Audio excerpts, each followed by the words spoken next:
उदयपुर संभाग के सलूम्बर जिले में एक बदमाश ने सिगरेट के बहाने किराना की दुकान में घुसकर पिता पुत्र पर तलवार से वार कर दिए।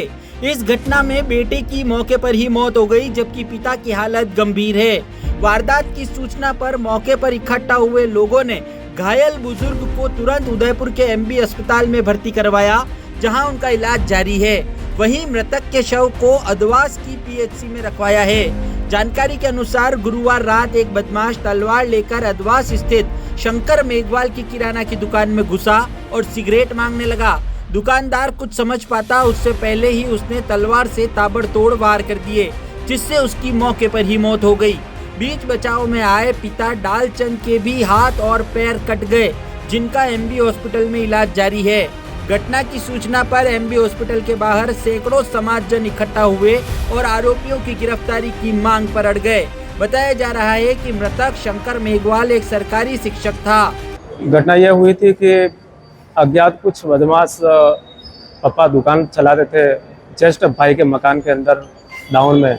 उस वक्त क्या कि सिगरेट और बीड़ी लेने के बहाने एक अपराधी आया वहाँ पे, और जैसे ही वो सिगरेट ली और उसने सुलगाई, उसके बाद में फिर भाई वो नीचे उतरा था जो टीचर था शंकर मेघवाल, तो फिर अचानक पीछे से धोखे से उसके सर पे तलवार का वार किया, जिससे उसकी मौके पर ही मौत हो गई।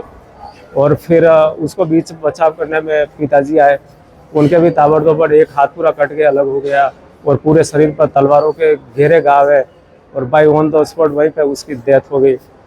आपको कैसे मालूम चला? मुझे जब मैं घर पे था तो शोर शराबा सुना मैंने कि क्या हो गया। फिर मैं वहाँ दौड़ के गया तो देखा आगे पिताजी और भाई बिल्कुल लहूलुहान हालत में पड़े हुए थे वहाँ पे, और लोग सारे इकट्ठे हुए।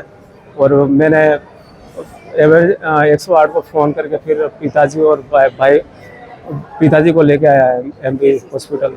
जी, कैसी स्थिति अभी? क्या कैसी स्थिति? अभी यहाँ पे इमरजेंसी में भर्ती है और अभी कुछ कह नहीं सकते, अभी सांसें चल रही है धीरे धीरे। आपका नाम क्या है? मेरा नाम प्रकाश मेघवाल है सर। रोशनलाल मेघवाल, भीम आर्मी से जिला वरिष्ठ उपाध्यक्ष जिला उदयपुर। क्या घटनाक्रम हुआ? घटनाक्रम सर हमने भी सुना है कि अदवास में बाप बेटे दोनों के साथ मारपीट हुई है दबंगों द्वारा, और ये अत्याचार आज से नहीं होता जा रहा है। जब जब हम आंख खोलते हैं हमारे साथ ऐसा अत्याचार होता है।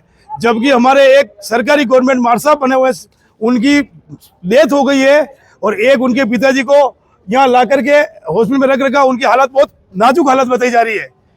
अगर प्रशासन अभी नहीं चेता तो ये हम आपके मीडिया माध्यम से चेतावनी दे रहे हैं, चाहे उग्र आंदोलन करना पड़ा तो भी करेंगे, चाहे हमें किसी भी हालत में कुछ भी करना पड़ा।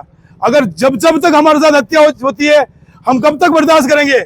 आप किसी भी जिले को उठा के देखिए, राजस्थान के सिर्फ मेघवालों को ही मारा जाता है, टारगेट बनाया जाता है। ना सरकार सुनती है ना हमारा कोई सुनने वाला है। फिर हम आवाज उठाएंगे, जिसका जो भी नुकसान होगा शासन प्रशासन जिम्मेदार रहेगा उसका। पहले तो मीडिया कर्मी का बहुत बहुत धन्यवाद, क्योंकि मीडिया पहले आई है, लेकिन यहाँ पे आप देख लो कैमरा घुमा के एक भी अधिकारी नहीं आया है। लेकिन ये जिम्मेदारी जो रहती है वो अधिकारियों की रहती है। लेकिन आज मुझे जितना ध्यान है, मैंने इतने सारे ट्वीट किए होंगे, उसके बाद में जाके मुकदमा दर्ज होता है। लेकिन उदयपुर प्रशासन जो है वो कभी मुकदमा दर्ज नहीं करता है हमारा। जब भी हम मुकदमे, हमारे जो लोग हैं थाने के अंदर जाते हैं तो उनको परिवाद में डाल देते हैं। लेकिन पहले तो प्रशासन को समझना चाहिए कि भाई सबसे पहले एसटीएस के अंदर मुकदमा दर्ज करना चाहिए। वो हो गया। उसके बावजूद आज जो घटना घटी है, लेकिन प्रशासन को शर्म आनी चाहिए, प्रशासन को यहाँ पे खड़ा रहना चाहिए नहीं रहना चाहिए? आप सब बताओ मुझे, आज बताओ मुझे, आज रहना चाहिए। उनकी जिम्मेदारी होती है। यहाँ पे एसडीएम को होना चाहिए, यहाँ पे कलेक्टर साहब को होना चाहिए। लेकिन आज वो कहाँ है? वो सो रहे हैं क्या? उनकी आज की घटनाक्रम के ही मैं ये बोल रहा हूँ कि आज जैसी जो घटना हुई है वो किसी और के साथ में नहीं हो। और अगर इस पीड़ित परिवार को न्याय नहीं मिला तो मैं उदयपुर प्रभारी हूँ, उदयपुर संभाग प्रभारी मुझे लगाया हुआ है, मुझे जिम्मेदारी दी हुई है। मैं प्रत्येक जिले पे बात करके पूरे उदयपुर संभाग में बहुत बड़ा आंदोलन करने की घोषणा करेंगे हम सब ने मिलकर।